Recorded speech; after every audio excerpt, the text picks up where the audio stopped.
Good morning, good morning. Hello, hello. Hey, thank you all for taking time on a Saturday morning to prioritize your own growth and development in faith. I want to encourage you on all of that. So, my name is Mike McKay. For those of you who don't know me, there's maybe a couple here that may not. And I've been involved and engaged with Whitworth since a little bit before my daughter in 2012 decided that's where she wanted to go to college. And at that point in time, we were engaged with something with the church in terms of a mission study and got pretty deeply engaged with their now called Office of Church Engagement.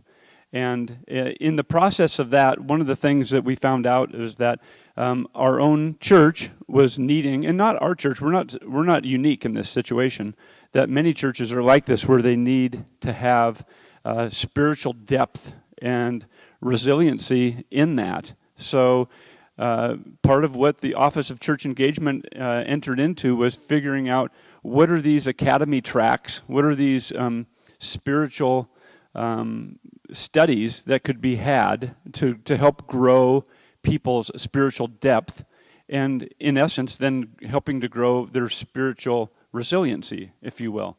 And that is what we've been engaged with Whitworth. First Pres has for about 7 or 8 years now.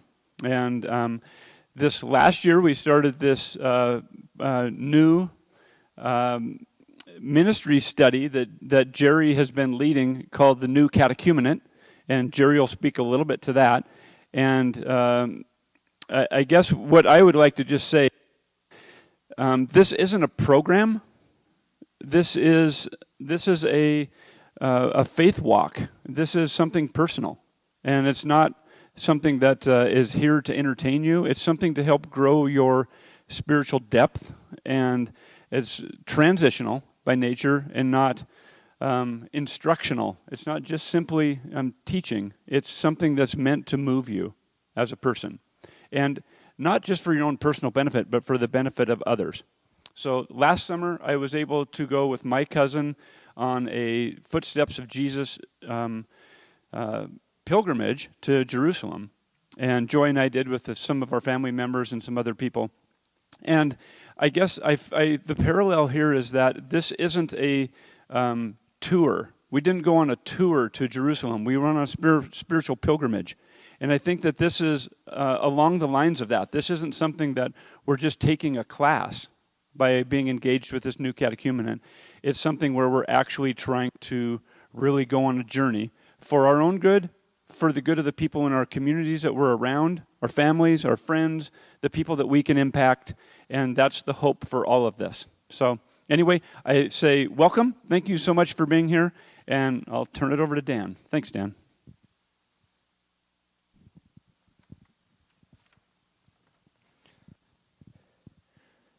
Thank you, Mike. One of the joys of what we're about is that it really has come from a group of folks that just wanted to pursue their faith and go deeper, grow roots that were deep. And it's been powerful to watch what Mike McKay and Tom Mateer and Ron Ryder and Don Harbaugh have helped lead us into this relationship with Whitworth on behalf of our spiritual depth and growth and engagement.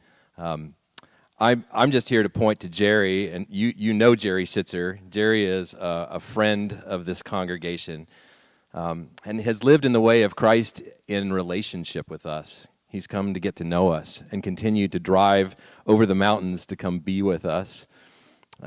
You know him as a professor at Whitworth University.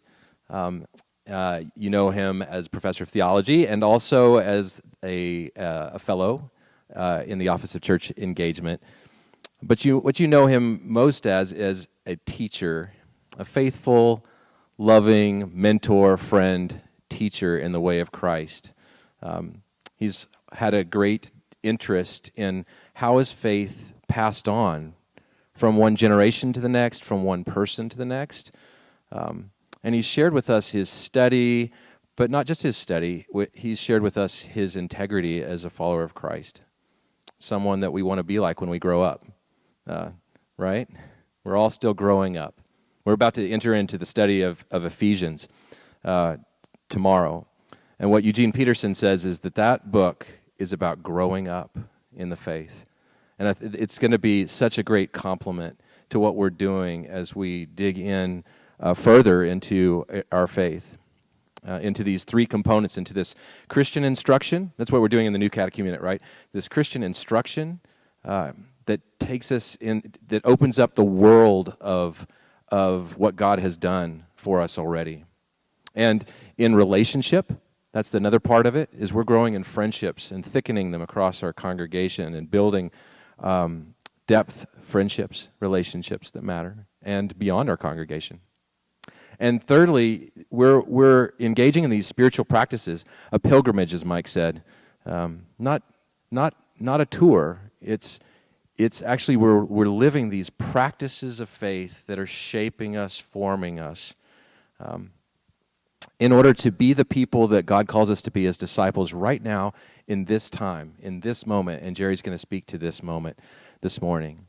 I thought I'd just, as by way of introduction, I thought I would share with you, you didn't get to know, but we as a congregation are just so thrilled to get to be connected to Whitworth and to Jerry, that we wanted to endorse what he's doing and what they're doing and share with other congregations, other churches.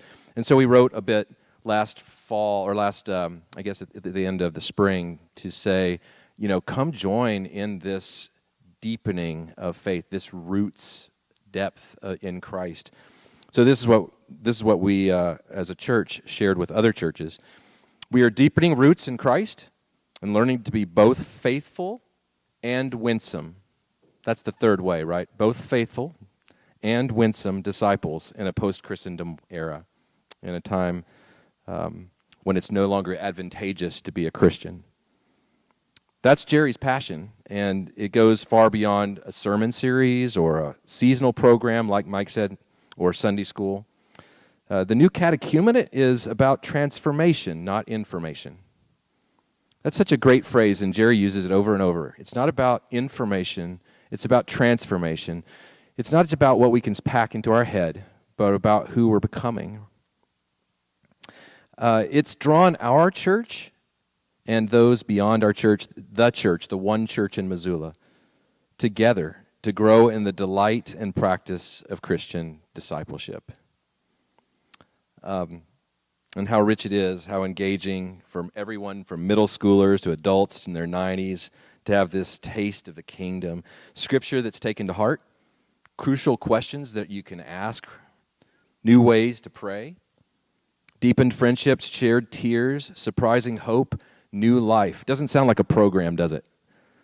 It sounds like a way of forming our lives to be followers. The Lord's doing something real and beautiful and good in us through Whitworth's New Catechumenate and through the vision and the winsome pastoral leadership of its teacher, Jerry Sittser. Would you welcome Jerry to teach us this morning?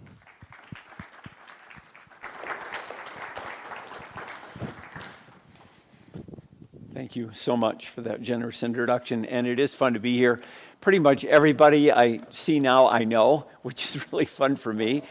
I've always liked circling into churches and communities and relationships that are familiar to me. I'm not a big itinerant guy where I kind of fly around, speak someplace, leave, and say goodbye.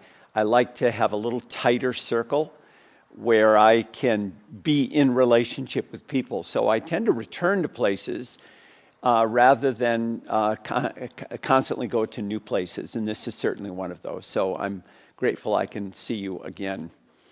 I also want to greet you on behalf of Whitworth University and the Office of Church Engagement. Whitworth is in a crazy time, just like your church is. When you go on campus, what do you see on everyone? What I see on you right now. 18 to 23-year-olds wearing masks. It's crazy. And they're wearing masks in the classroom. They wear masks into the dining hall until they eat. Every teaching station has plexiglass in the front. I mean, this is an insane world. But we hope that they can remain open. That would be really, really good if that happens. So they're trying to create a culture of compliance and kind of adventure, I suppose you could say, in opening up the campus this fall and making it work. So it's really quite something. Anyway. All right. I want to know, Emma, how far I can wander. I can go anywhere I want. Okay, thanks. I decided at the ripe age of 64, 65 years old to do something new. And I partnered with Terry McGonigal, who's just a year younger than I am, and we started the Office of Church Engagement. When you think about it, starting something new at the age of 64 is a really bad idea. But I did that, and it actually has been very significant for Whitworth. Our goal was to develop real partnerships with churches, so that when we use the phrase church-related, it's not simply rhetorical, it's real. And that has certainly happened on all kinds of fronts. Another desire we had is to form real relationships, not just with churches as institutions, but with churches as real people. And so the fact that I know people well here, and not just Dan, is a really healthy sign. When I come here, I stay with, the Harbaughs. I stayed with the McKays last night. We talked late into the evening. It was just lovely. And that's happening in a number of different churches, not just in the inland Northwest, but in other parts of the country, including a number of Whitworth alums who are pastoring those churches. So our dreams are being realized. I actually retired from Whitworth in June, but I'm being retained as a senior fellow. Senior fellow. Well, that says something about my age, doesn't it? And Terry also is a senior fellow now in the Office of Church Engagement. And I want to commend you being game to try something new and to enter into this partnership and to participate in the academy, especially the new catechumenate. I'll circle back to that a little bit more. So I'm grateful for your willingness to experiment. Now, what I want to talk about a little bit this morning, and then I want to open it up for conversation, is what I think God might be saying to the church in this era of COVID. Now, what's really unusual is that this is happening around the whole world. There have been a couple of other episodes in world history where the churches all kind of faced the same crisis. Obviously, World War II would be a good example of that. But that's a little different because what the church was facing in England was very different from what the church was facing in the United States, right? Because we weren't having bombs fall on us. And the church in Germany was in a very different place, a very different crisis, because they were on the other side of the battle line. The influenza epidemic, we talked about this a little bit this morning, in 1918, 1919, was a worldwide crisis. But the world wasn't linked together as it is now. So we didn't really know what was happening in China or in Russia. And World War I complicated it a lot more because, again, we had battle lines drawn. But now we are all in this together. And because of the internet, we're in conversation with churches and pastors literally around the world. And everyone is asking the same question. What do we do? Because it feels so very different. The vast majority of churches around the world are struggling with a new situation and they don't know what to do. A few are acting in defiance and saying, we're going to meet together anyway, we don't care what the government says. They're a very small minority. The vast majority of churches are trying to figure out how to be in compliance, how to protect the weak and vulnerable, and do church under very, very different circumstances. All right, now I want to give you, naturally, a historical perspective a little bit, and then we'll swing back to COVID again. Again, I'm not going to provide long comments here because I want to open it up for conversation. History has had some really significant pivot or turning points that's been presented to the life of the church. Sometimes the church has arisen to the occasion and done well under extremely adverse circumstances. And sometimes the church has compromised and really failed. So I'm thinking about the religious wars of the 17th century, and for the most part, the church failed. I'm thinking about another massive epidemic that happened during the Middle Ages, and for the most part, the church probably got about a C+, and that was the Black Death. Do you realize that about a third of the population of not just Europe, but everything from India to Iceland died? Scholars estimate about 200 million people died in a 3-year period of time. 200 million. Now, that would be a lot today. Back then, considering the population of the world, that was beyond catastrophic. It's unimaginable. And they didn't have the kind of scientific evidence that we have today, so they had no idea how to understand this ravaging disease. I want to mention a few important pivot points in the very early history of Christianity as a way of thinking about what we face today. So I'm going to go to the book of Acts, and I'm going to mention just a few of them very briefly. All right, as you might know, the church was born in what city? In fact, I'm going to give you a little quiz. What city? It was born in Jerusalem. And all the first Christians were what? They were all Jews. All Jews. And the church remained basically in Jerusalem for quite a long period of time. Most people defined it as a renewal movement within the larger religion of Judaism. One of the big debates was, is it a renewal movement or is it going to be a major threat? All right? Well, one of the first crises the church faced in this early period was what to do with needy people who were not insiders to the church. And I'm referring to Greek-speaking Jewish widows. I better say that again, it's complicated. Greek-speaking Jewish widows. In other words, people who had lived somewhere around the Roman Empire and decided to move back to Jerusalem to be with their own people. They were Jews, but their primary language was Greek, and they were culturally more Greek than they were Jewish. All right, well, when the church began to encounter problems, especially when it came to the caring for widows and older people, they discovered that that particular people group was being neglected. So church leaders got together and said, what are we going to do about this? And they decided to appoint a group of people who would take care of these Greek-speaking Jewish widows and other populations of need. And we call that particular group of people by what name? Deacons. And if you look at Acts 6, where this story is told, the people who were appointed to care for this population of need had Greek names. In other words, they were Greek-speaking Jewish leaders. Give me an example or two of those names.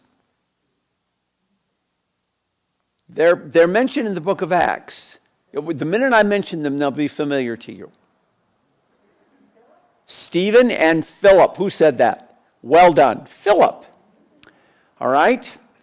So crisis number one, they had to figure out how to choose leadership that was more indigenously related to the people who they were supposed to take care of. All right, you got that? So if you want to reach people who say wear a lot of tattoos, you're going to find mature Christians who wear tattoos to do it. That's really what we're talking about. People who are a little bit more culturally connected to the community of need. All right, that's crisis or pivot point number one. All right, pivot point number two. Who's the first martyr in the history of Christianity? Stephen. And the story of his martyrdom is told in Acts 7. Now let's think about this a little bit. Stephen was one of those deacons. He was Jewish, but he was Greek-speaking Jewish. And he was a little bit more radically inclined theologically. Stephen believed that Christianity was not simply a renewal movement within Judaism. His take on Christianity is that it was a little bit more of a major threat to Judaism. And if you read his sermon in Acts 7, you'll see why. Well, Jewish leaders didn't like that, and they stoned him. And they threw their coats at the feet of a person who later became a great leader in Christianity, Saul, soon to become Paul. All right, well, the book of Acts tells us at the end of that story that the first persecution against Christianity erupted. And it drove a number of Christians outside the walls of Jerusalem. In other words, they scattered. Who were the people who were driven out? Any guesses? The Greek-speaking Jews. You don't see any evidence that Peter is driven out, or John, or James, or the other apostles, because they were all insider Jews. Their primary language was Aramaic, very close to Hebrew. It's Stephen. Well, Stephen was martyred. It was Philip that was driven out, other Greek-speaking Jews. And being driven out of Jerusalem, they began to scatter in places like Samaria. And what did they do as they scattered? Pardon? They told the story about Jesus. So the church began to grow beyond Jerusalem into the countryside, first to Samaritans and then to Gentiles. So another crisis that the church responded to wisely, and that is they began to fulfill the Great Commission. All right, let me jump to another incident. This is the story of Peter and the first, what I'd call, big-name Gentile convert. Peter has a dream. And this story, by the way, is told in Acts 10. And in the dream, he sees a sheet coming down from heaven with all manner of animals on top of the sheet. Some that were clean and some that were, from a Jewish perspective, unclean. A voice from heaven says, Peter, kill and eat. In the dream, Peter immediately says, wait a minute, Lord, I'm a good Jewish boy. I can't do that. There are only certain animals I can eat because they're the only ones your book tells me I can eat. And God said, no, what God has declared clean, you can now eat. Well, of course, this puzzled Peter. He didn't know what it meant. At the same time, there was another man who had a dream, and his name was Cornelius. He was not just a Gentile, he was also what else? He was a Roman soldier, an enemy, an occupier. And he was told to go to a certain place. He goes there. Peter goes there. They meet. Peter begins to tell him about Jesus. And even before he's finished with his sermon, what happens? What happens? The Holy Spirit falls on him. He speaks in tongues. Peter says, oh my gosh, if the Holy Spirit is anointing him like he anointed us, how can I withhold baptism? And so what we could call the first big-named convert from a completely Gentile community comes into the Christian fold. All right? All right, here's another one, Acts 13. In Acts 13, the first official mission to the Gentiles is launched. Is it launched from Jerusalem? No. Where's it launched from? No. Antioch. All right, now Antioch is a large city north of Jerusalem in modern-day Syria. It's maybe, 50, 75 miles from the northeast coast of the Mediterranean Sea. It was a city with 18 identifiable ethnic groups. So it would be much more like Seattle or San Francisco than it would be like Spokane or Missoula. Okay, very diverse community. It had a large Jewish population, but obviously many, many other populations. And that became the center of mission outreach to the Gentiles, not Jerusalem. Jerusalem was too ethnically defined by its Jewish heritage. Antioch was a much more diverse community. And when the church got started there, it had leaders in it that were much more culturally adaptable to the Gentile world.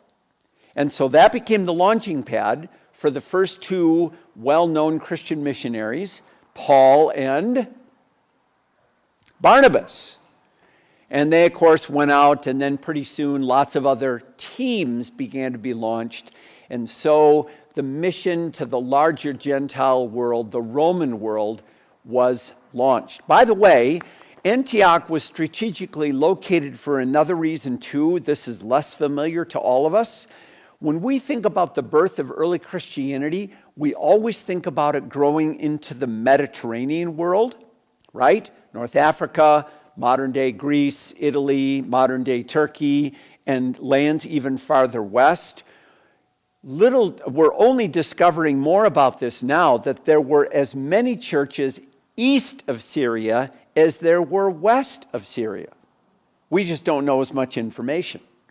So Antioch was strategically located to launch missions in both directions, east as well as west. We just know the most about west.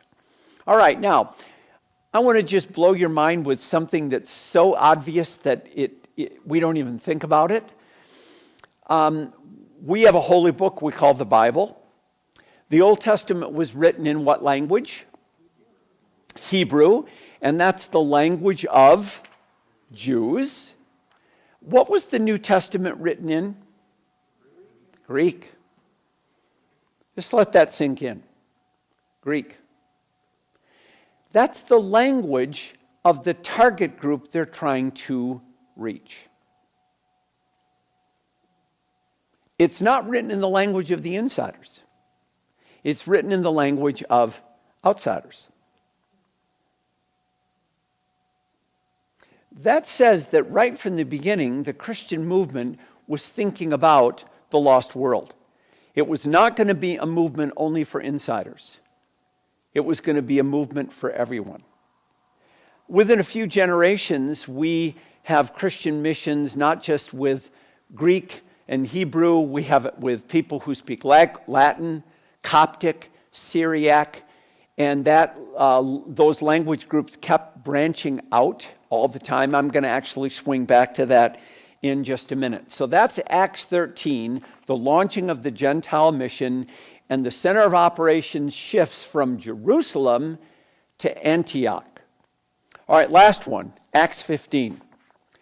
All right, so by the time we get to Acts 15, it's pretty apparent that Paul and his team of church planners and evangelists is being very successful in reaching Gentile populations. People who are 1 or 2 or even 3 degrees removed from Judaism. First, they were reaching God-fearers. That is, people who were curious about Judaism, attracted to Judaism, but didn't want to become Jews for all kinds of reasons. But they're also reaching people who are farther removed from Judaism. And this little trickle of Gentile converts is starting to turn into a flood. And there's controversy back in Jerusalem. What are we going to do with these Gentiles? And there's a strong voice among the Jewish Christians in Jerusalem that they had to become Jews first. In other words, the church had to require a double conversion. First to Judaism, more of a religious cultural conversion, and then to Christianity. So if you convert to Judaism, what is that going to mean for you? All right, circumcision. Exactly. That's going to put a lot of Gentile converts off. I mean, I'm not trying to be crude, but it's true. If you're 23 and you're interested in following Jesus and you realize you're going to have to be circumcised first, you're probably going to want to say, I'm never really going to become a church member. I'll just kind of show up on Sundays. But it's more than just circumcision. What else? Food. Food laws. And listen to this. Because you're eating kosher, and we don't have cars and supermarkets and so on, it means you're going to have to live near kosher stores. So it's not just eating kosher, it's living in a community of Jews who have stores that are kosher, which means you're going to have to leave your community and relocate to another community that allows you to practice those food laws more faithfully. Give me another one. Pardon? That's right. Strict observance of Saturday as the Sabbath day when you can't work at all. Now, that's significant because Rome didn't follow what we now know as a Christian calendar. And that meant you would maybe have to quit your job. And you'd have to work in some kind of Jewish-owned business so that you could close down on Friday night and not open again till Saturday night or Sunday morning. See what's happening?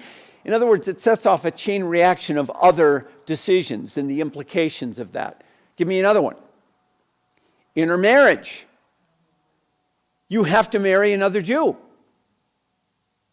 Dress codes. So this was so controversial that the leaders of the church gathered in Jerusalem at the first big council that Christians held. Not only were the Jewish insiders there from Jerusalem, Peter, James, and what were called the Judaizers, people who believed strongly in the need for a double conversion, but who else came to the meeting? Paul. And some of his company who were out there evangelizing the Gentiles. Paul told stories about the fact that God was graciously acting, drawing people to himself. These conversions were real. These people who were converts from the Gentile world were trying to live like real Christians, and he was discipling them. Peter stood up and recounted the story of the conversion of Cornelius, the first kind of Gentile star who was converted from the Roman Empire. But the turning point in the conversation was the voice of what person? It's a good Bible quiz for you guys. There was a third voice that was the deal breaker. Oh, that's my phone. I am so sorry. I'm really embarrassed.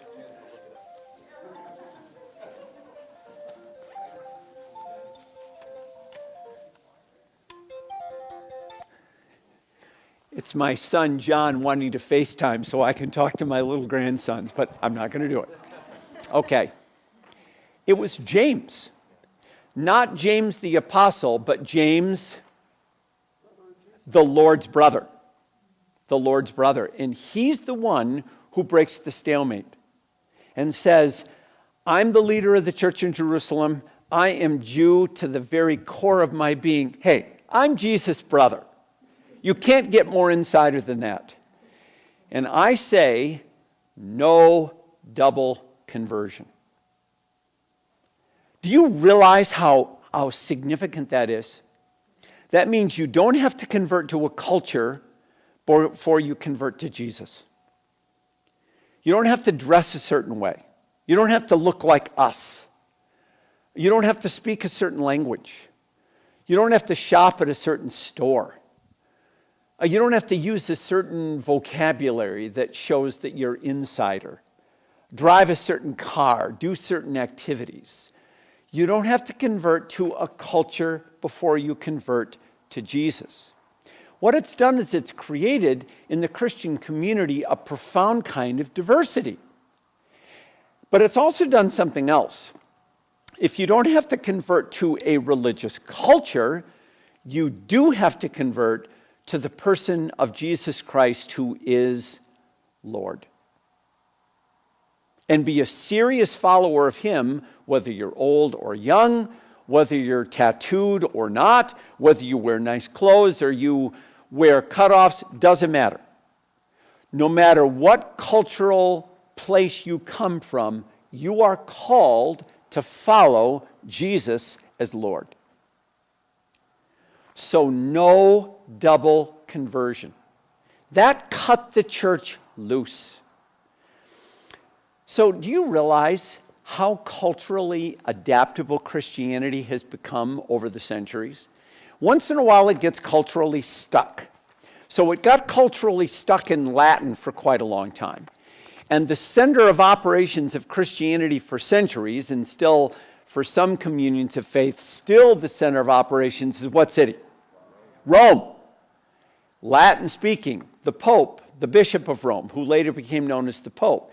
Christianity got stuck there. But then some entrepreneur, some visionary comes along and says, no, there's the Great Commission. We can't get stuck here. And they develop some new frontier. They cross some new frontier, and they begin to do work. And it's usually on the margins that occurs. So a good example of that would be the kind of rebirth of a more entrepreneurial expression of Christianity, and it came from what small island? Ireland. Ireland. And they started a monastery in Iona, and it became a launching pad for missions to Scotland and to the continent. Ireland in the 5th century. Rome had all the power. The Bible was in Latin, and it was Ireland that created a new kind of cutting edge, reaching various tribal groups, first in Scotland and then on the continent. Okay? Later on, Christianity got stuck in Europe. It was a European kind of faith. Ironic, because where was it born? Middle East. Christianity is not inherently European. And Christians are not white-skinned. Augustine was African American. Athanasius was black. But it got stuck there for a while until everybody began to think that Christianity is basically European. It's not. But again, it got unstuck. Entrepreneurs, often coming from the margins, began to cross some kind of new frontier. In the 16th century, probably the greatest entrepreneur to do that was, of all people, Ignatius of Loyola, the founder of what religious order? The Jesuits. Do you realize that Jesuits went to China, Japan, India, South America, North America? Hundreds and hundreds of them were martyred. They crossed these cultural barriers. They entered new frontiers. They might not have preached or spread the gospel as we would probably like, but they had the courage to try. On the Protestant side, we were delayed a couple hundred years, but then it was a wave of evangelical missionaries that again began to cross these frontiers and reach new people groups. One of the most famous early on was William Carey, who boarded a ship and went to India, never to return to England. He had a 6th grade education. By the time he died, he had translated the entire Bible into 7 different Indian languages. Now, most of these translations were terrible, but I don't care. He tried, didn't he? And he represents one of hundreds of these evangelical Protestant missionaries who crossed these cultural boundaries and again broke loose from the European dominance of Christianity. Same, by the way, in the case of the United States. The United States was a dominant player on the global stage for well over 100 years. We've been the biggest supplier of cross-cultural missionaries for over 100 years. We've surpassed England, we surpassed Germany, all those. But again, we start to think that Christianity is largely American Christianity. We don't talk about French Christianity or German Christianity or Kenyan Christianity, but we talk about American Christianity. But then again, entrepreneurs emerge. There was a great big conference that was called, and they met in Lausanne in the 1970s. And most of the people participating were from majority world countries, what we used to call third world countries. And the center of Christianity has shifted from the West and America to other parts of the world. The two countries right now behind the United States that are sending the most people to do cross-cultural missions are India and Korea. Where's Germany? Where's England? Where's Sweden? They've been left in the dust. It's missionaries from Nigeria coming to the United States planting churches. Do you know that? Korean missionaries are coming to the United States and planting churches and starting campus ministries.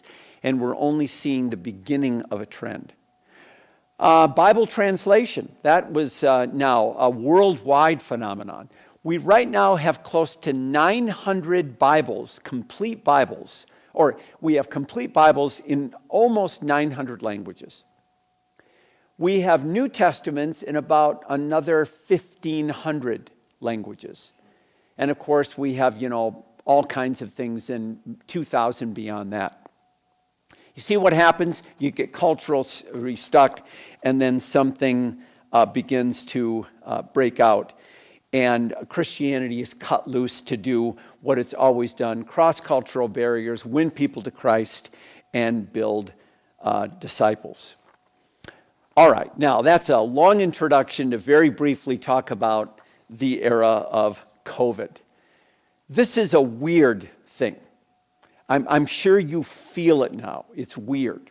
There are a couple of reasons why, even from a scientific point of view. The Black Plague was absolutely deadly. If you got it, you had a really high percentage that you would die from it. Ebola was the same way, wasn't it? Ebola is really deadly. So if you have something that's deadly, if you don't take it seriously, you know that the entire population is going to be wiped out. That's why we were so serious about Ebola when it broke out in West Africa. And because we realized if that was not contained, it would be as bad as the Black Death. Well, COVID is not that deadly. But it ain't the flu either. I've known some people who've had COVID, a number of them now. I don't know if you have, but I do. And they say, the ones that were not asymptomatic but got sick, young people, they said, I had no idea you could be that sick. It brings sickness to a whole new level. Now, they didn't die, but they were really, really sick. So it's kind of between flu and Ebola. Deadly enough to take seriously, but not so deadly that it can't be turned into a political football, as you know it has been. Really sad to me. All right, well, when this thing first broke out and the church went into some kind of, quote, lockdown, the whole culture did, churches began to say, okay, we need to build a bridge to get us from the then to the after, the before and after. And so they did live streaming, they did Facebook things, they used YouTube. The churches that had a younger population had a huge advantage because they're tech savvy, and you ain't one of them.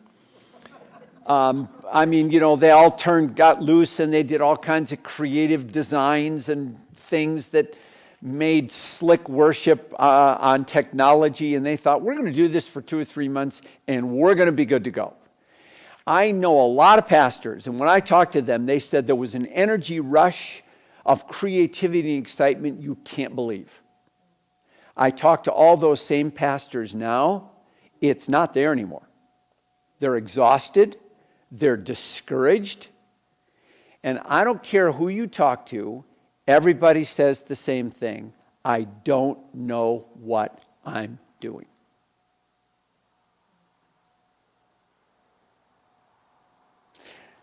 George Barna has done some research on this. It's a big research firm. They say about a third of people in churches are hanging in there. About a third. They're turning on Sunday mornings. They're watching. They're somehow staying connected to their local church. All right? Now, we don't know what they're doing when they're turning on their screen. I know what I'm doing. I'm finishing cooking breakfast. I'm playing with a 3-year-old who's there in the morning. I'm not exactly behaving as I would if I'm sitting in the pew on a Sunday morning, Can I see some nods of confession here? Right? Okay, so about a third are hanging in there. He estimates, or the polling firm estimates, about a third are floating.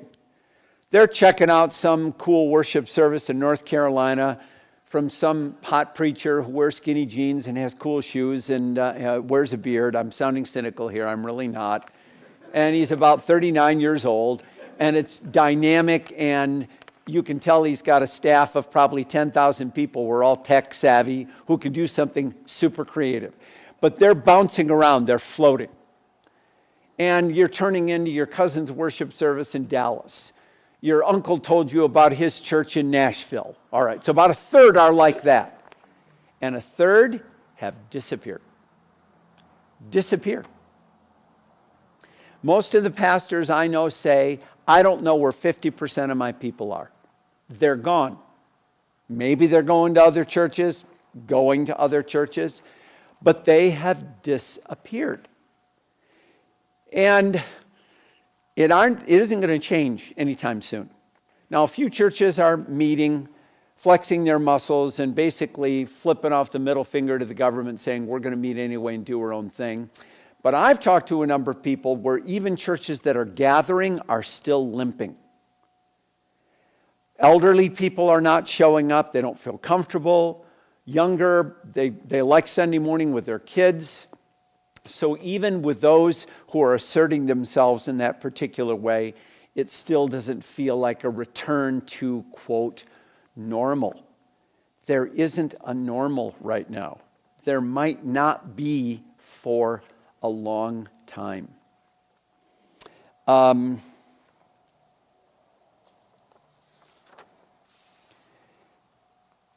Andy Crouch, who's kind of a religious observer, he's a writer, thinker, futurist. He and two other guys wrote an article back in March, mind you.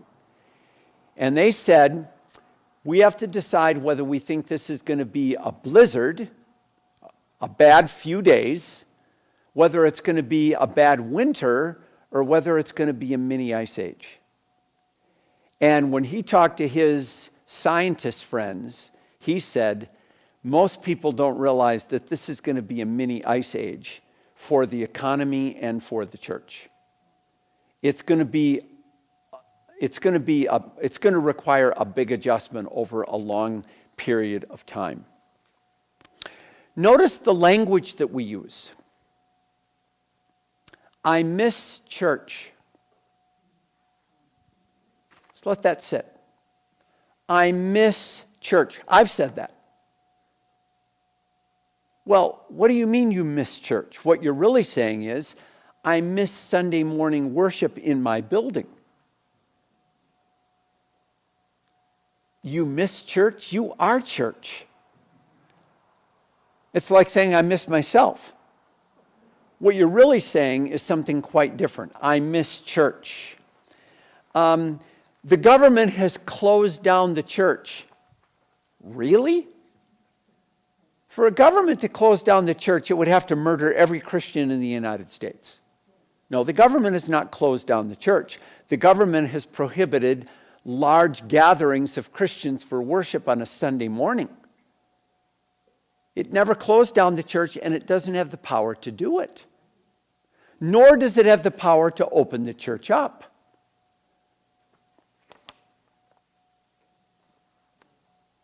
The governor is depriving us of our religious rights. When do Christians think about rights in the first place? That shouldn't be in our vocabulary. We should think about right, doing the right thing, not rights. Our language is responsibility and duty and service, not rights. Gosh, I was in a grocery store about 2 months ago, and I ran into a retired Whitworth faculty, mask on. I had some other people around me not wearing masks, refusing to, silly stuff like that. And he's married to a woman who's battled with cancer for 25 years, and she's on her last leg. And I thought, all the people in this store, they don't know that about this man. What should guide us here is Romans 14 and 15, not religious rights. we always operate based on the needs of the weaker brethren.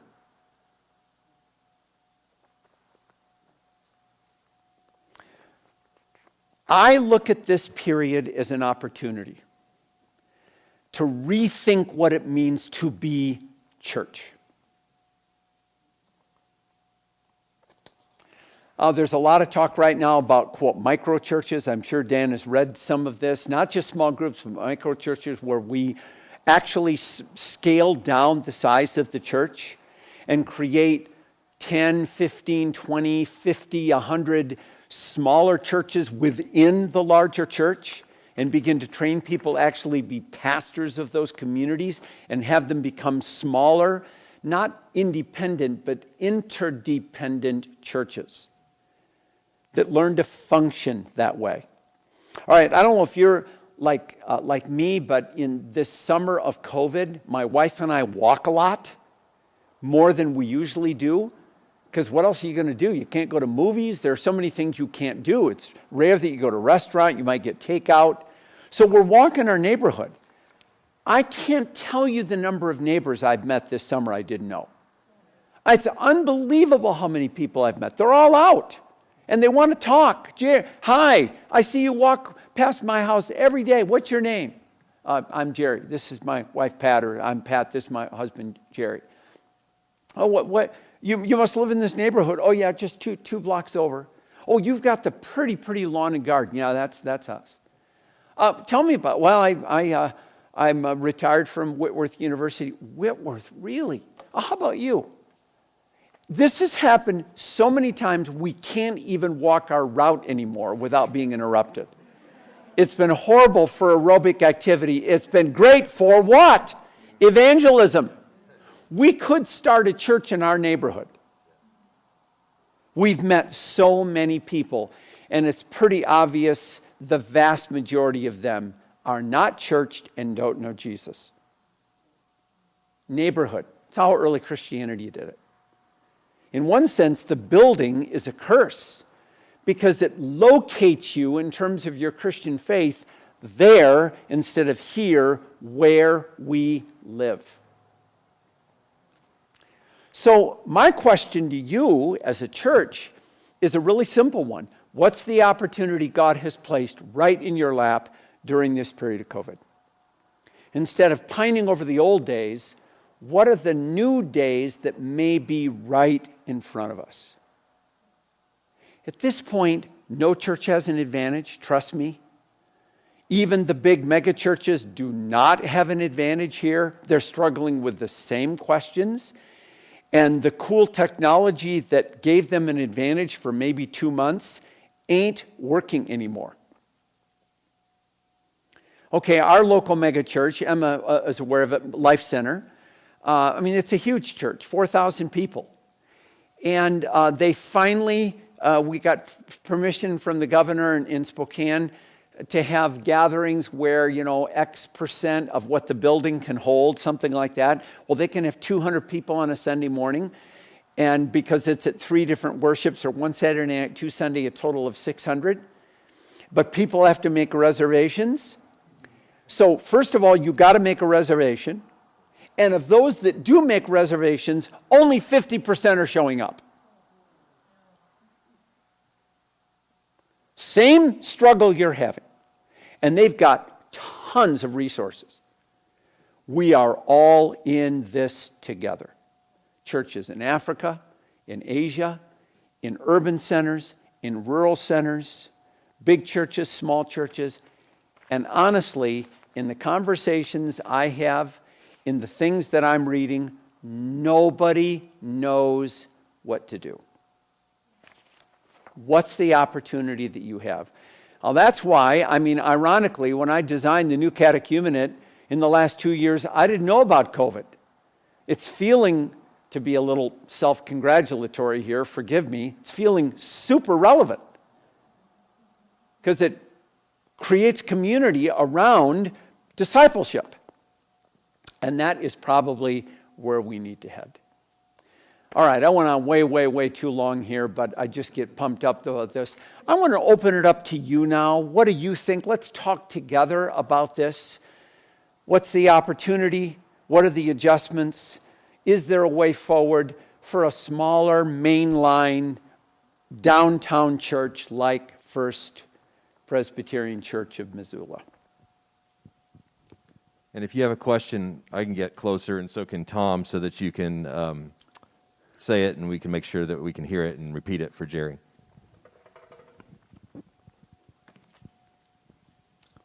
Let's not pass the mic around, because then we're going to touch millions of people. He's just going to stand near you so that in case you're not real loud, he can say what you said so that Jerry can hear it. So I wanted to make a comment of something that I interacted with recently within the last month. I went to a conference which was called City Quake, where they had us go out in groups into our community that was in Billings. And it is something that's intended to do as disciples in groups to go out and pray for people, to go out and talk to people, to engage them, not necessarily to proselytize, Right. not to bring them to a church, but to give them hope. It was an amazing outpouring of the Spirit. Mm-hmm. And it was something that they have what's called the Aftershock, where it isn't something they did that weekend only. Yeah. It was a lifestyle of the church. Yeah, I think there's a little sign of that, especially if you're doing it in your own neighborhood or in your own community, so that next week you're still there. Right. They see you walking every day or every week in the neighborhood. These doors of opportunity will open up amazingly quickly once that happens. Once you become physically present and engaged. In the model of Christendom, after we lost the parish system, are you familiar with the parish system? When you have one church, you go to the church closest to you. That's the parish system.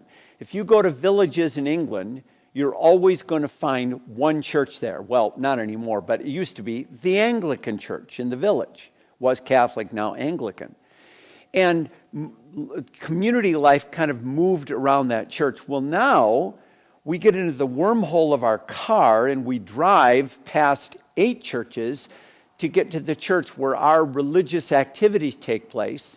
And then we go home again, and there's a huge disconnect between our ordinary life and our church life.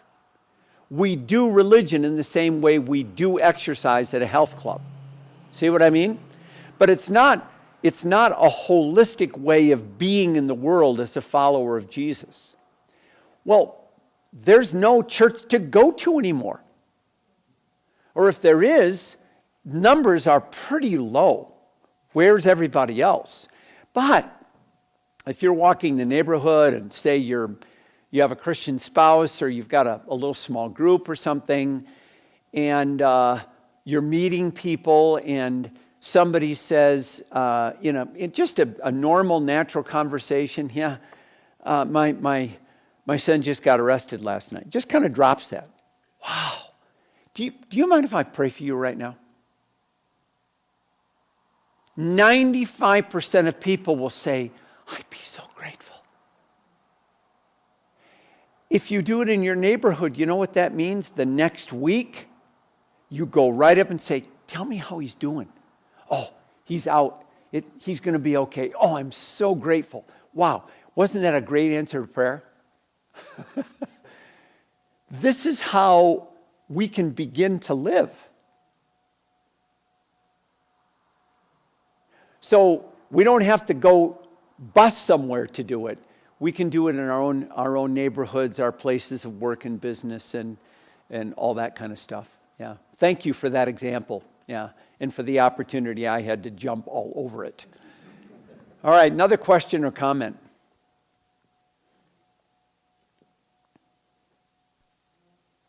Yes.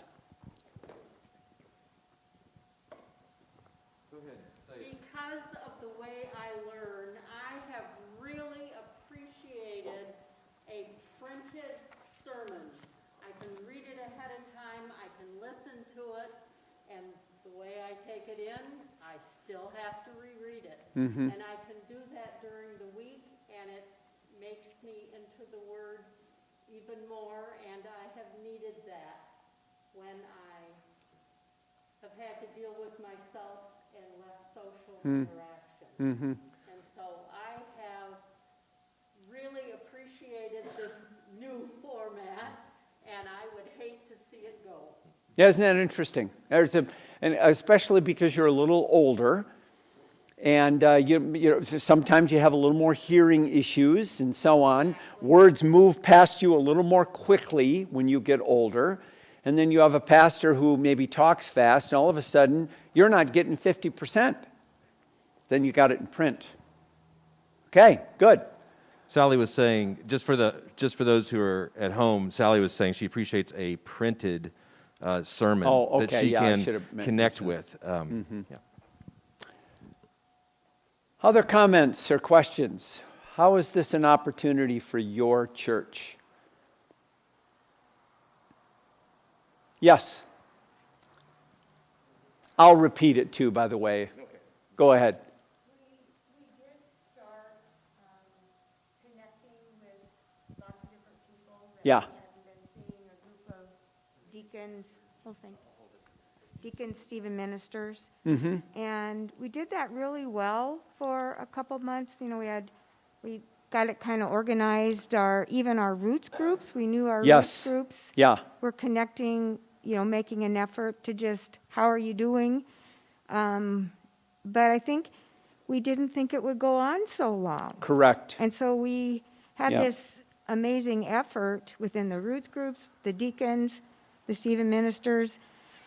And I think we've a lot of people said, you don't really need to call me all the time. I'm doing okay. We had some of that. But I think we need to reach out again. I agree, but it's going to be different. You're right. Initially, it was let's kind of keep connected. Let's kind of keep things going till we can return to normal. And it was, we weren't thinking long term. We have to now. Mm-hmm. Yeah, that's a good example. Same thing with churches that we're saying, let's live stream for the next 3 months until we can get back together again. Now, I know of a church in Spokane. I'm a good friend of the pastor.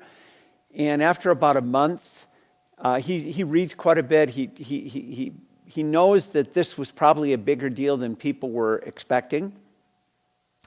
He stopped doing live streaming, stopped doing anything for a Sunday morning, and he broke his church down into 10 small churches and started meeting with the leaders of those churches every Thursday morning in his backyard so they could be socially distanced. And he's now training them. And so, in a sense, what he's done is he's planted 10 churches. Now, they'll get back together eventually, but he said it's never going to be the same again. They're not going to rent a building anymore. If they do, it's not going to be like for every Sunday. They might have one big gathering once a month or something. Now, I'm not suggesting a building is a bad thing. That's not my point. My point is that if we think we can kind of go back to what we had before, it probably isn't going to work. Or if it is, it's going to be with a much smaller scale than it was before. So he got ahead of the curve on this one and said, I'm going to create 10 churches. And they're doing great. But they're not just kind of getting together and talking. These are real churches, studying, applying, holding each other accountable, figuring out how to grow each one of those smaller churches through evangelism and other things. Yeah, Tom? Jerry, isn't this the model of the Mormon church with their wards? Mm-hmm. Because they only come together in a whole city to their temple like occasionally. Right. But all the work is in the wards, which is usually a layperson. Correct. Yes. Yeah, we can learn a lot from Mormons when it comes to that. Theologically, they're very aberrant and legalistic and so on. Too much, kind of the old religion of Judaism there. But when it comes to their strategy, sure. Mm-hmm. Jerry, one of the things I've noticed is that currently we're having to become more intentional rather than consumeristic. Yeah. And I think it's the church for the last several decades has been easy enough to go to that place. There's programs that are being put on, that sort of thing. And now we're having to make individual efforts. We're having to carve out time to get with people and have those deeper conversations. We're having to be more vulnerable in order to have people get to know you. You have to offer up that I could use prayer for something rather than, maybe just having the church pray for you, so to speak. Yeah. So could you talk a little bit maybe about that resiliency? Sure. Yeah, I mean, we've all inherited this, so I'm not saying anything to shame you any more than I'm trying to shame myself. But Christendom created bad habits for Christians. One is that we became way too building-oriented. Not that buildings are wrong or bad. They're probably a sociological necessity in our American or Western context. But we become much too dependent, so we use language like, I'm going to church. That's a telling expression. No, you never go to church. You are the church. You're going to worship on a Sunday morning. But we say, go to church.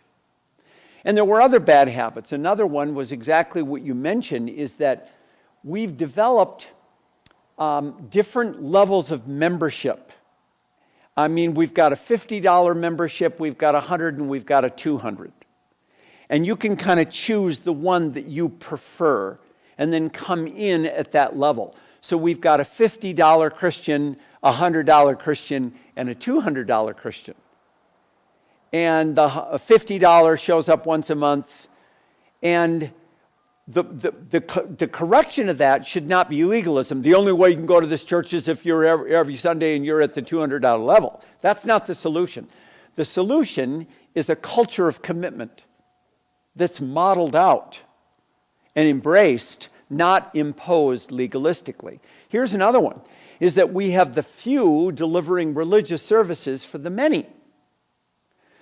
Dan, staff, maybe a few entrepreneurial leaders, few women doing this and that, and a minority of people provide religious services for the majority who are consumers of religious services, and then they walk away saying, I thought Dan had a good sermon this morning, and then they think they're better Christians because they think that Dan had a good sermon.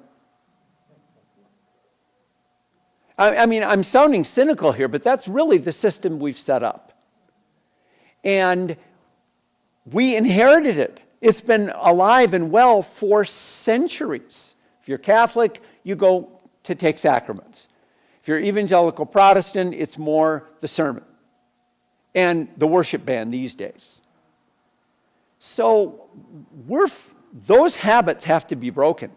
We're being forced to break them, where church life becomes much more relationally driven. You're helping each other learn how to follow Jesus together. So when I say to Mike, boy, I'm really struggling right now with my 13-year-old. He is showing no religious interest. He's quiet. He seems really rebellious to me. I don't know what to do, Mike and Joy. And you say, oh my gosh, does that bring back bad memories? Let me pray. We had to go through that too. See what I mean? That's church. And the nice, polite phone call that kind of got us going, that kept us going for 2 months, we're running out of gas for that. It's not going to work anymore. Something more robust, something more real, I think, has to take its place. And it's kind of like what it means just to be a follower of Jesus together. Welcome to early Christianity. This is how they did their business. Yes, Ron? So isn't this exactly what the roots groups can do? I think they can. Yes. They're small disciple-making units. Right now, the fashionable term is micro-church, small church. Actually, in early Christianity, it was the oikos, the extended family church, with, the patriarch, a wife, children, household servants, business associates, that would grow and became units of disciple-making and evangelism. And that's how the early Christian movement grew. And by the way, it's happening in many other parts of the world too. That's how India grows churches. you talk to people and they say, yeah, in the last 2 years, our church network has planted 800 churches. And you go, whoa, how's that possible? Because we think immediately, you had to build a building, you had to have a formal staff, you had to raise money. And they're thinking, no, some layperson evangelized a few neighbors, and they have a church of 31 people.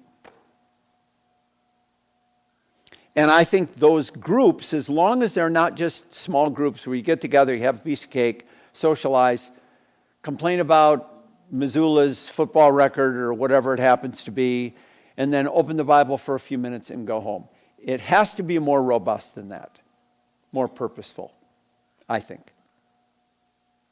Yes, ma'am. Whitworth put on your summer program, and I listened to, I believe his name was Ralph Moore. Yes. And he wrote the book Let Go of the Ring, I believe.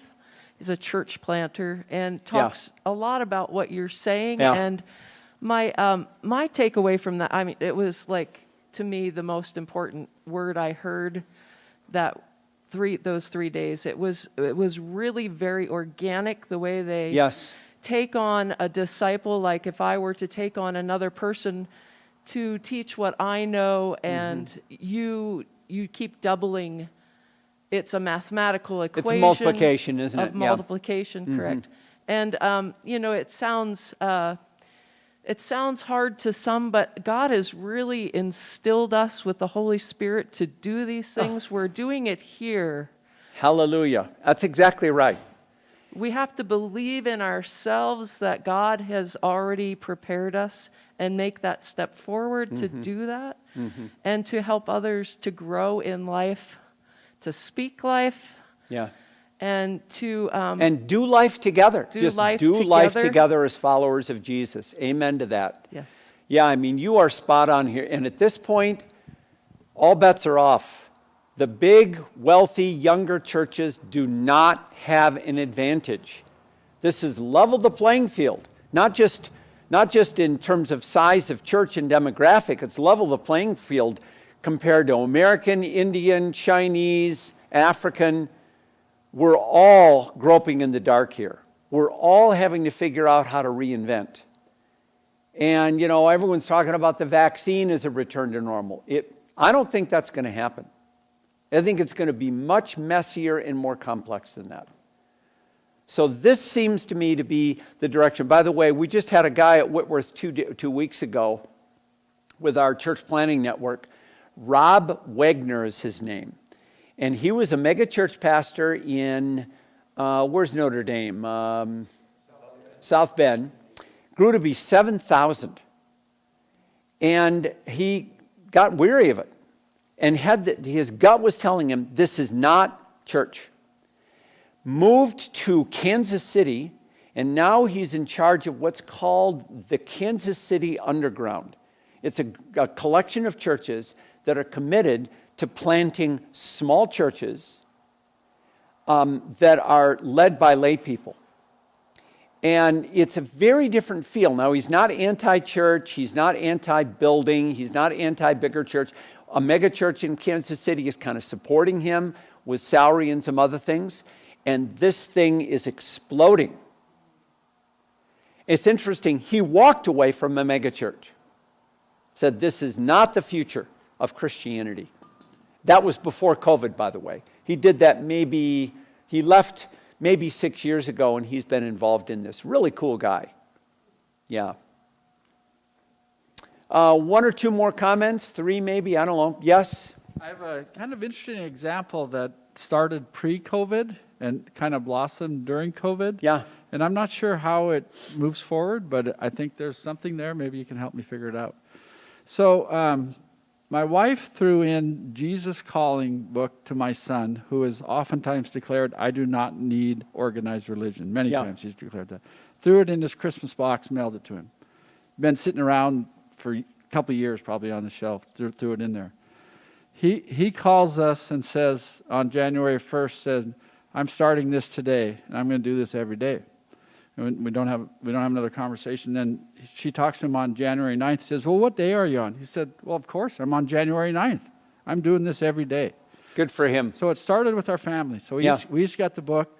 We do it every night together, and we've done it since then, since January. So we started, it's transformed our family, I can tell you that. Isn't that interesting? Yeah, That little thing. That little thing. So now we give it out for gifts. We've had lots of weddings this summer. We give it to the bride and the groom, separate books. Everyone has their own book. Write them a separate note. And it's just grown. Everyone who comes to our house, we do this every night, they do it with us. Whoever comes and visits. Now they're doing it. So now I would say we have 60 people doing this every night. And we get these random calls, random texts saying, did you read Jesus Calling today? Man, it was just perfect for me. I just needed that today. And it started all these different conversations. Yeah. So it's with our family. All my in-laws are Mormons. They're all doing it with us. It's just been amazing. Go ahead. And so now we have all these people, some of them who I don't even know, that are kind of doing it with us because they know my niece who got married and she started them doing it, and she lives in Houston and all that kind of stuff. So it's just grown. So there's some lessons to be learned there. I haven't quite figured them all out, but we kind of have our own little micro church, if you will, of these people who are all doing the same thing that we started, in January. And it started with a simple practice. A simple practice.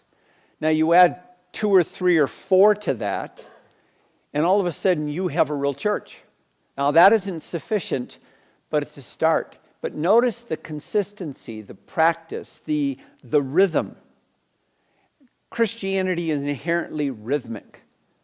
I mean, all right, case in point, in early Christianity, the Didache, which is the earliest Christian manual we have, it was written around the year 90 AD. 90, we still have that. Well, it hasn't been lost to history. And it's a manual that early Christianity, it was a user's manual for early Christianity. One of the practices that they strongly urge the faithful to do is say the Lord's Prayer 3 times a day. There it is, same thing, right? Jesus Calling, Lord's Prayer, 3 times a day. And if you all do that together, it becomes a communal practice.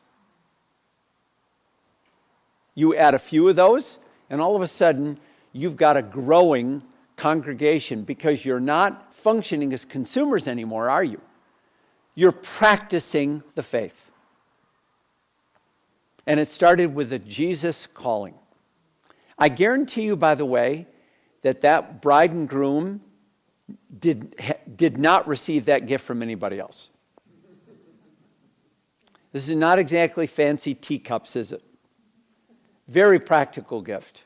Really great idea, actually. But that's early Christianity. It was rooted in practice. Now, they believed in Jesus. It wasn't just a legalistic set of rules they followed, but the way of life that Jesus provided through his death and resurrection became a way of life into which Jesus called them based on what he did for them. Practice. Fabulous. Mm-hmm. One quick note. People that often say, I'm not equipped to lead. And they don't feel like they can step forward and be a leader of a small group or even of their neighborhood or even with other people. Can you kind of just encourage people along those lines about what it takes to, be in community with other people? Well, none of us are equipped enough. And we'll always think we need more. Okay, so I started coaching soccer when my oldest son, he's second born, turned 6. And I did it because I wanted to my son to have a good experience, and I saw too many kids having bad experiences because of the coaches. Yelling, too competitive, all the things that we don't like about coaches, all right? And I thought, I can do a better job than that. I didn't know anything about soccer. Zippo. So I did 2 things. I recruited 2 Whitworth students who were soccer players to be my assistant coaches. Very smart move. And besides, they're young and cool, and I was not young and I was not cool.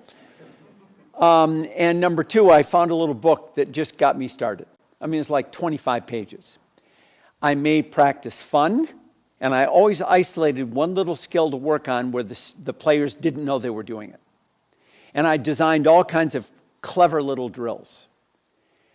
Fabulous experience. Families loved it. I got to know parents. Some became Christians. Kids had a great experience. Many of them played through high school together. Some went on to Whitworth to play. How much did I know about soccer, Mike? Zippo. But I was willing. And when you step into something where you have to learn, you will learn. So the most important qualification is willingness. It's not level of competence or theological education. You become a lot more teachable when you have to learn it. And that's what happened to me when it came to soccer. It was a really wonderful, I did each of my sons for 5 years. And then when they hit 7th grade and got to the select competitive level, I said, I'll pass you off to somebody else. And our teams were really competitive because we had fun, which is kind of the point. So, yes, that is the most important thing. Another comment or question?